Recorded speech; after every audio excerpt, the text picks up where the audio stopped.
الحمد لله نحمده ونستعينه ونستغفره ونؤمن به ونتوكل عليه ونعوذ بالله من شرور أنفسنا ومن سيئات أعمالنا من يهده الله فلا مضل له ومن يضلله فلا هادي له ونشهد أن لا إله إلا الله وحده لا شريك له ونشهد أن سيدنا وسندنا وحبيبنا وكريمنا وشفيعنا ومولانا محمدا عبده ورسوله صلى الله على النبي وعلى آله وأصحابه وأتباعه وأزواجه وذرياته أجمعين.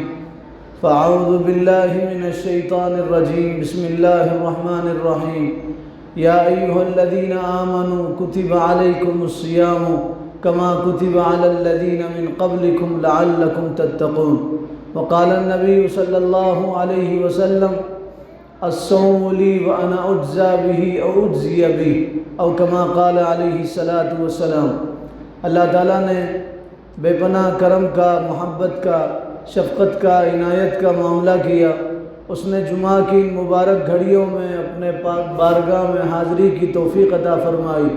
دعا کیجیے اللہ تعالیٰ ہم سب کے حاضر ہونے کو، جمع ہونے کو، مل بیٹھنے کو، سننے سنانے کو قبول فرما لے، اور دعا کیجیے اس کے بارگاہ میں سجدہ ریز ہونے کو، دعا کے لیے ہاتھ اٹھانے کو، اور دعا کیجیے اس کے بارگاہ میں نماز پڑھنے کو اللہ قبول فرما لے. اور مسجد کے باہر قدم رکھنے سے پہلے اللہ ہم تمام کو اپنے نیک بندوں میں شامل کر لے. شعبان کے آخری کچھ دن بچے ہیں. رمضان کی آمد ہے. رمضان انتہائی خوبصورت مہینہ ہے اور رمضان اللہ کا مہینہ ہے.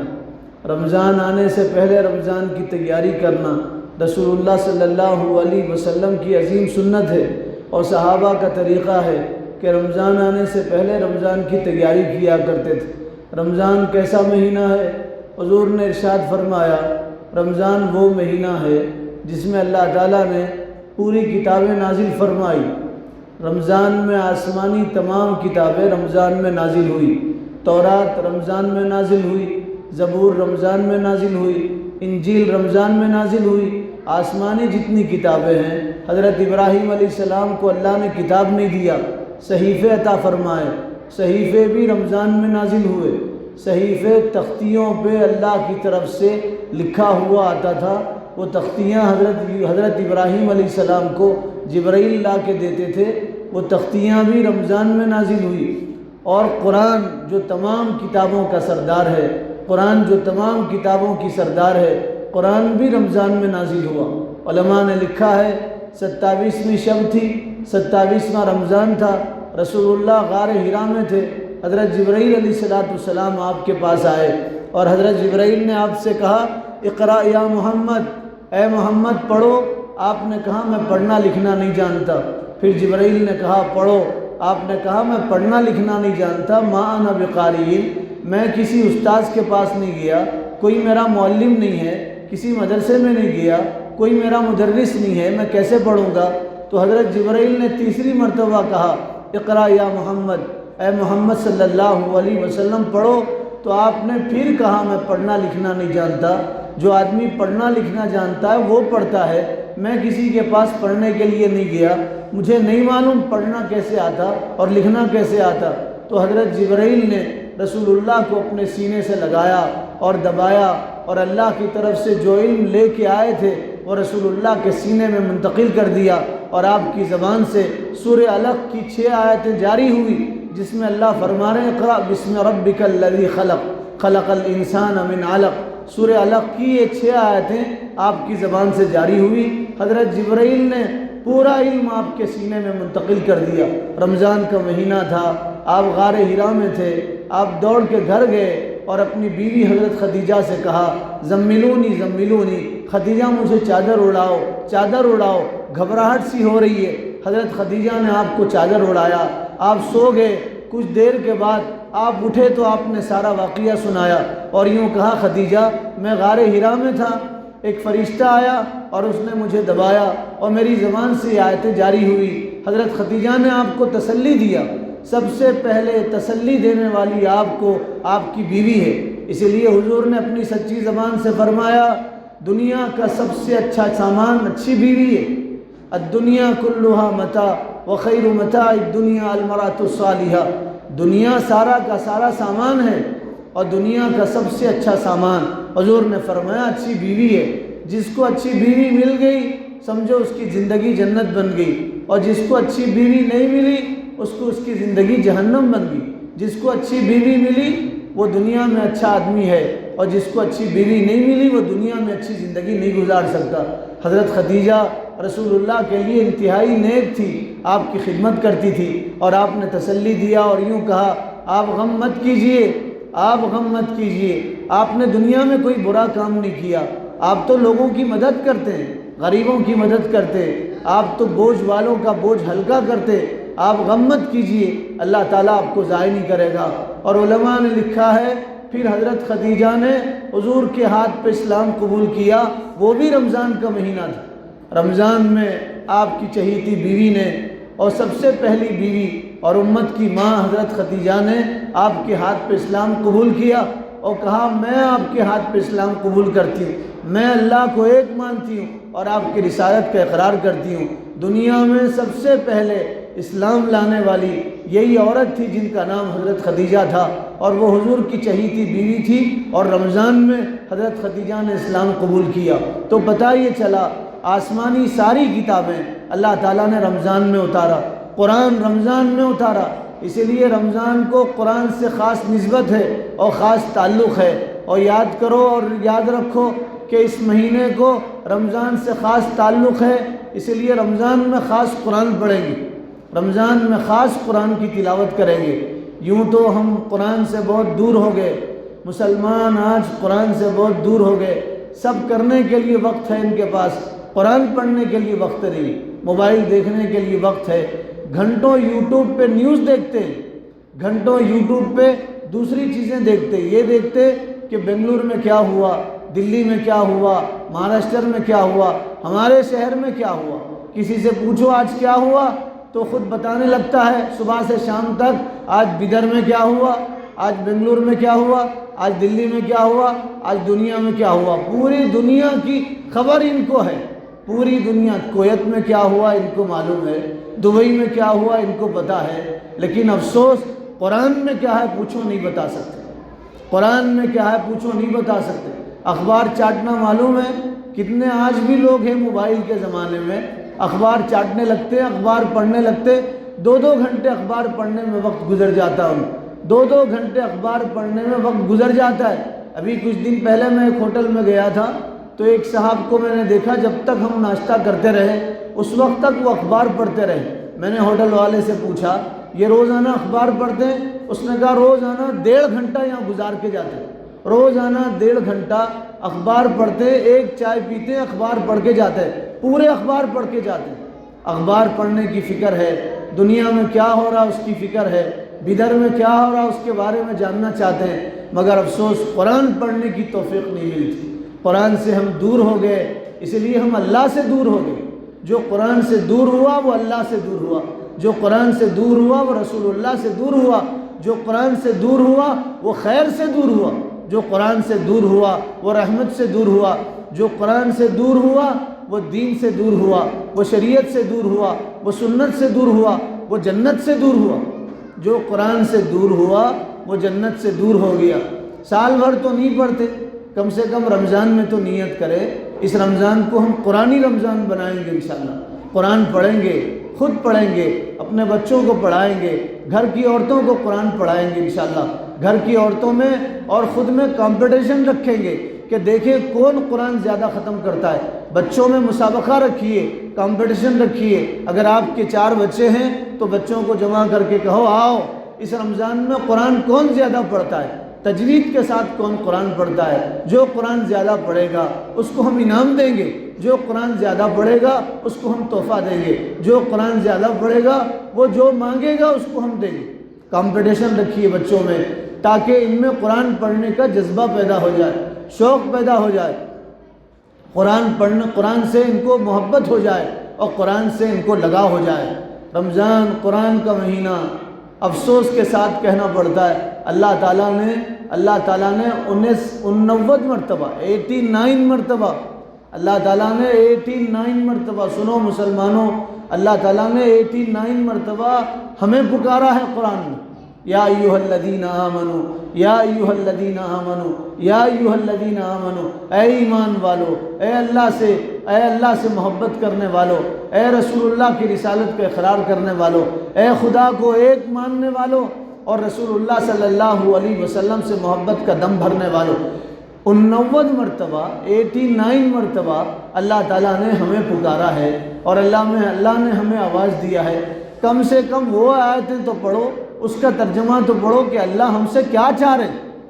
89 وہ کون سی آیتیں ہیں جس میں اللہ تعالیٰ نے ہمیں پکارا ہے؟ مسجد کے امام صاحب کے پاس بیٹھ کے ان سے کہو اللہ نے مجھے پکارا ہے، قرآن میں مجھے آواز دیا ہے، اللہ تعالیٰ نے مجھے مخاطب کیا ہے۔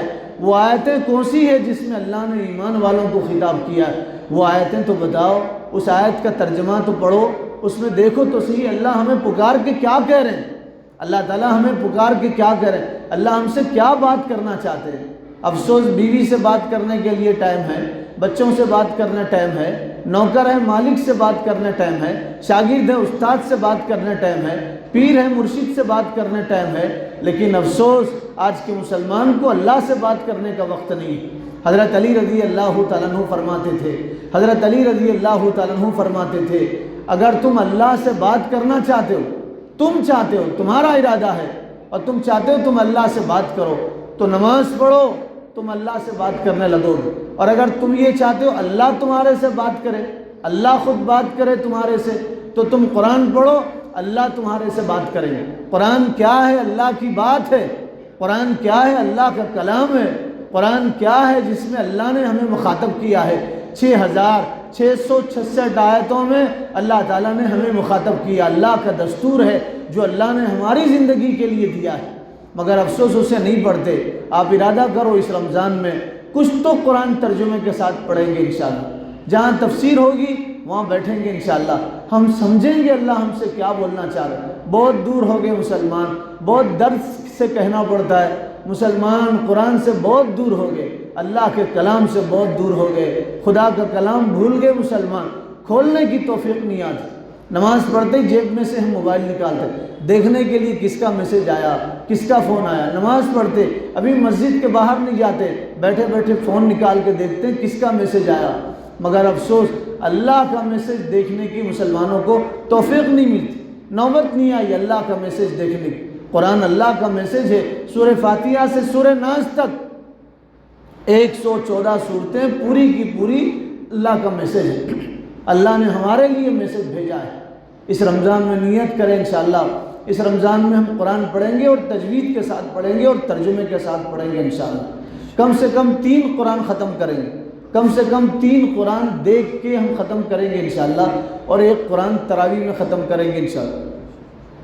3 قرآن دیکھ کے پڑھیں گے، 1 قرآن تراویح میں سن کے پڑھیں گے انشاءاللہ، سن کے ختم کریں گے انشاءاللہ۔ 4 قرآن تو انشاءاللہ اس رمضان میں پڑھیں گے، اور پورا قرآن ترجمے کے ساتھ نہیں پڑھتے تو 1 سورت تو ترجمے کے ساتھ پڑھیں گے، کم سے کم 1 سورت ترجمے کے ساتھ پڑھیں گے، سمجھیں گے اسے مولانا کے پاس میں، عالم صاحب کے پاس میں، جو سمجھے ہوئے لوگ ہیں ان کے پاس سمجھیں گے، پڑھیں گے ترجمہ اس کا۔ اور آپ ترجمے کے ساتھ نہیں پڑھ سکتے تو وہاں تو جاؤ جہاں قرآن کا رمضان میں ترجمہ ہوتا ہے، تفسیر ہوتی ہے انشاءاللہ۔ اس مسجد میں، ہماری اس مسجد میں پہلے فجر میں تفسیر ہوتی تھی، لیکن مشورے میں یہ بات طے ہوئی کہ ظہر میں انشاءاللہ تفسیر ہوگی۔ فجر میں لوگ نیند کی غنودگی میں ہوتے ہیں، جلدی میں ہوتے ہیں، اور جو لوگ بیٹھتے ہیں وہ صحیح سے سن نہیں سکتے، تو اس لیے یہ ارادہ ہوا کہ انشاءاللہ ظہر کی نماز کے بعد روزانہ لطیف پورہ کی مسجد میں 20-25 منٹ انشاءاللہ قرآن کی تفسیر ہوگی اور مسائل بیان کیے جائیں گے۔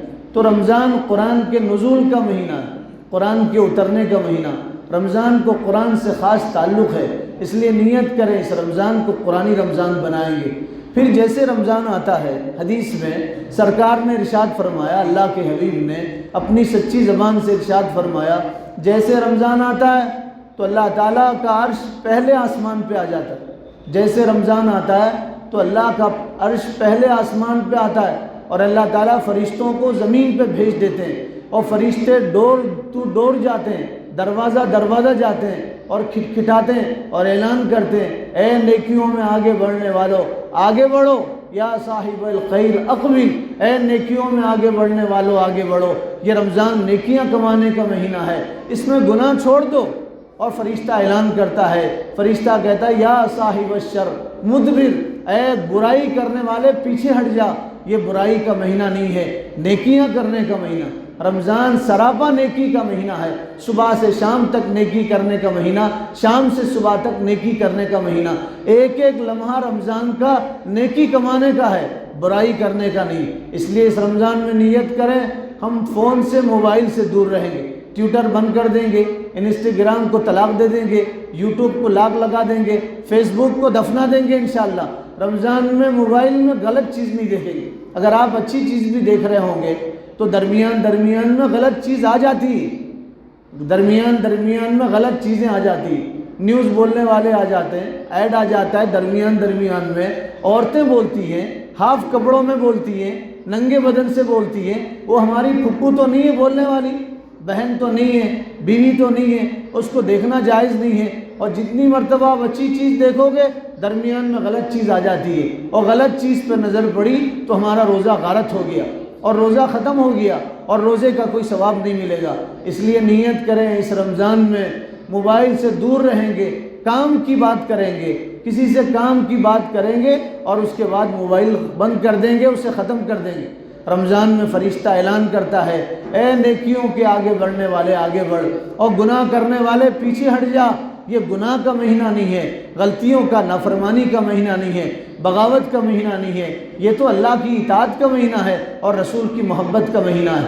پھر جب رمضان آتا ہے تو اللہ تعالیٰ سرکش شیطانوں کو قید کر دیتے ہیں۔ حضور نے فرمایا رمضان آتا ہے تو اللہ تعالیٰ شیطانوں کو قید کر دیتے ہیں اور شیطانوں کو باندھ دیتے ہیں۔ اس لیے دیکھیے رمضان آتے ہی نمازیوں کی تعداد زیادہ ہو جاتی ہے، شیطان کم ہو جاتے ہیں، شیطان بند کر دیے جاتے ہیں، نمازیوں کی تعداد بڑھ جاتی ہے۔ ایک صاحب سے کسی نے پوچھا، پہلے رمضان میں نمازی بڑھ جاتے ہیں اور بیچ میں نمازی ختم ہو جاتے ہیں تو کیا پھر شیطان چھوڑ دیے جاتے ہیں؟ نہیں، شیطان پہلے رمضان سے چاند دیکھنے تک قید کیے جاتے ہیں، مگر کیا کریں انسان شیطان سے کم ہے، نفس اس کے ساتھ لگا ہوا ہے۔ ان النفس لامارۃ بالسوء، انسان کا نفس شیطان سے بڑا ہے۔ نفس اسے یوں کہتا ہے کہ اب شروع میں نماز پڑھ لیے، اب روزے رکھ لیے، اب آخر میں روزے رکھیں گے اور نماز پڑھیں گے۔ اس کا نفس اسے برائی پہ ابھارتا ہے اور اس کا نفس اسے روزہ رکھنا نہیں دیتا اور اس کا نفس اسے گناہ کرواتا ہے، رمضان میں بھی گناہ کرواتا ہے۔ تو رمضان میں شیطان قید کر دیے جاتے ہیں، مگر انسان کا نفس جو شیطان سے بڑا ہے وہ آزاد ہوتا ہے اور نفسی انسان کو برائیوں پہ ابھارتا ہے، نفسی انسان کو برائیوں پہ ابھارتا ہے۔ مرزا غالب بہت بڑے شاعر گزرے، مرزا غالب، ان کے پاس ایک صاحب ملنے کے لیے گئے۔ مرزا غالب کو شراب کی لت لگی تھی اور پیا کرتے تھے، شراب پیتے تھے۔ تو ایک صاحب ان کے پاس ملنے کے لیے گئے تو دیکھا وہ شباب کی محفل لگی ہے۔ پوچھا، کہنے والے نے کہا یہ رمضان میں تو شیطان قید کر دیے جاتے ہیں، مگر یہاں تو دیکھیے شراب چل رہی ہے، رمضان میں آپ روزہ نہیں رکھ رہے۔ تو مرزا غالب نے مذاق میں کہا، جس کمرے میں شیطان قید کیے جاتے ہیں وہ کمرہ مرزا غالب کا ہی، یہی سارے شیاطین قید کر دیے جاتے ہیں۔ رمضان میں شیطان تو قید ہوتے ہیں لیکن انسان کا نفس قید نہیں ہوتا، نفس اس کو برائیوں پہ ابھارتا ہے۔ اس لیے قرآن میں ہے نفس کو پیروں تلے کچلو اور دباؤ اپنے نفس کو اور نفس کے خلاف کام کرو اور جنت میں چلے جاؤ۔ جنت میں جانے کے لیے 2 قدم کی ضرورت ہے، جنت میں جانے کے لیے 2 قدم کی ضرورت ہے، 1 قدم اپنے نفس پہ رکھو، 1 قدم جنت میں رکھو۔ قرآن میں ہے، اللہ نے فرمایا جنت میں جانے کے لیے صرف 2 قدم کی ضرورت ہے، اپنے نفس کے خلاف کرو، نفس کو کچلو اور دوسرا قدم جنت میں رکھو۔ شیاطین قید کیے جاتے رمضان میں، اور حضور نے فرمایا رمضان میں جنت کے دروازے کھول دیے جاتے ہیں۔ رمضان میں اللہ تعالیٰ جنت کے دروازے کھول دیتے ہیں اور جہنم کے دروازوں کو اللہ تعالیٰ بند کر دیتے ہیں۔ جنت کے دروازے رمضان میں کھول دیے جاتے ہیں، خوشبوئیں آتی، جو اللہ کے نیک بندے ہوتے ہیں ان کو جنت کے دروازوں سے جنت کی خوشبو آتی، جہنم کے دروازے بند کر دیے جاتے ہیں۔ اسی لیے فرمایا جو برائی کے دروازے ہیں وہ بند کر دینا چاہیے اور بھلائی کے دروازے رمضان میں کھول دینا چاہیے۔ رمضان ایک مہینہ نیکیاں کمانے کا ہے، پیسے کمانے کا نہیں ہے، پیسے کمانے کا نہیں۔ آج دیکھو تاجروں کو پوری دن بھر دکان کھلی رکھتے ہیں، رات بھر دکان کھلے رکھتے ہیں۔ کسی بھی دکان میں آپ جا کے دیکھو، رات میں 3 بجے 4 بجے تک دکان ان کی کھلی ہے۔ لوگ آ رہے ہیں اور کاروبار کر رہے ہیں، اور یہ بیٹھے ہوئے دکان پہ دنیا کمانے کے لیے رات بھر بیٹھتے ہیں، دنیا کمانے کے لیے روزہ چھوڑتے ہیں، دنیا کمانے کے لیے اللہ کو ناراض کرتے ہیں، مگر آخرت کمانے کے لیے روزہ نہیں رکھتے اور رات بھر عبادت نہیں کرتے۔ اصل تو آخرت ہے، دنیا چھوٹ جائے گی، جتنا ہی کماؤ قبر میں آنے والا نہیں ہے، کفن کے 2 ٹکڑوں میں قبر کے حوالے کر دیا جائے گا۔ مال اوپر رہے گا، اولاد اوپر رہے گی، گھر اوپر رہ جائے گا، ہم قبر کے اندر چلے جائیں گے۔ اصل آخرت ہے، رمضان آخرت کے لیے اللہ تعالیٰ نے دیا ہے، اور قرآن میں ہے فمن شہید منکم الشہر فلیصم۔ سنو، تم رمضان کا مہینہ پاؤ تو کیا کرو؟ فرمایا روزے رکھو۔ رمضان کا مہینہ پاؤ تو کیا کرو؟ روزے رکھو۔ اور فرمایا جو مریض ہے، بیمار ہے یا سفر میں ہے تو وہ روزے چھوڑ سکتا ہے، دوسرے دنوں میں اس کی قضا کرے۔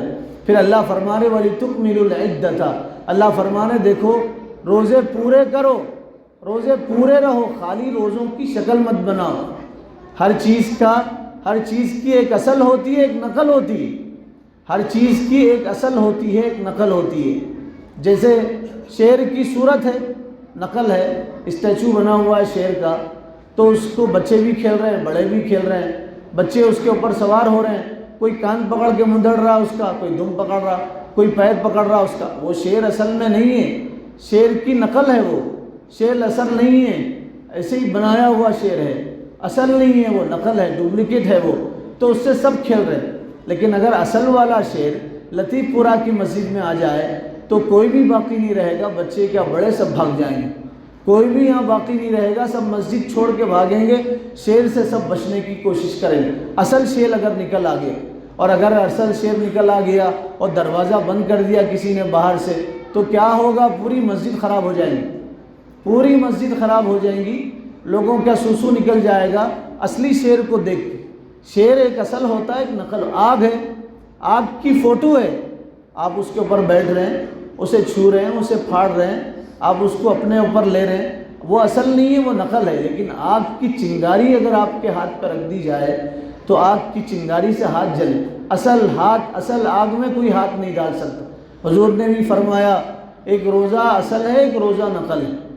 روزہ نقل یہ ہے، آپ روزہ بھی ہیں غیبت بھی کر رہے ہیں، روزہ بھی ہیں آپ برائی کر رہے ہیں، روزہ ہیں آپ گندی چیز دیکھ رہے ہیں، روزہ ہیں غلط کام کر رہے ہیں، تو یہ روزے کی نقل ہے، اس روزے پہ رتی برابر ثواب نہیں ملے گا۔ روزے کی اصل یہ ہے، آپ سحر سے لے کے افطار تک گناہ سے بچیے، برے کام سے بچیے، اللہ کو ناراض کرنے والے اعمال سے بچیے، ایسے کام سے بچیے جس سے اللہ ناراض ہوتے ہیں۔ 2 عورتیں رسول اللہ کے پاس لائی گئی، وہ عورتیں کہنے لگی ہمیں روزہ لگ رہا ہے اور روزے میں تکلیف ہو رہی ہے اور پیٹ میں درد ہو رہا۔ حضور نے فرمایا ان کے سامنے پیالہ کر دو۔ ان عورتوں نے پیالے میں قے کر دیا، جس سے کچا گوشت نکلا ان کے منہ سے۔ حضور نے فرمایا تم نے روزہ تو رکھا تھا، لیکن روزے کے بعد تم نے لوگوں کی غیبت کیا تھا، اس لیے تمہیں روزہ لگ رہا تھا۔ اور یہ گوشت وہی ہے، قرآن میں ہے، قرآن میں اللہ نے فرمایا کہ تم اپنے غیبت کرنا مردہ بھائی کا گوشت کھانا ہے، غیبت کرنا مردہ بھائی۔ ایود احدکم ان یاکل لحم اخیہ میتا فکرہتموہ، غیبت کرنا مردے بھائی کا گوشت کھانا ہے۔ فرمایا تم نے روزہ تو حلال سے رکھا تھا، لیکن حرام سے تم نے روزے کا افطار کیا۔ حدیث کے الفاظ ہیں، حلال سے روزہ تو رکھا تھا لیکن حرام سے تم نے روزہ چھوڑ دیا۔ تو روزہ، اصل روزہ یہ ہے آدمی گناہ سے بچے، غلطی سے بچے، برے کام سے بچے، پورے دن میں نیکی کرے، قرآن کی تلاوت کرے، یہ اصل روزہ ہے۔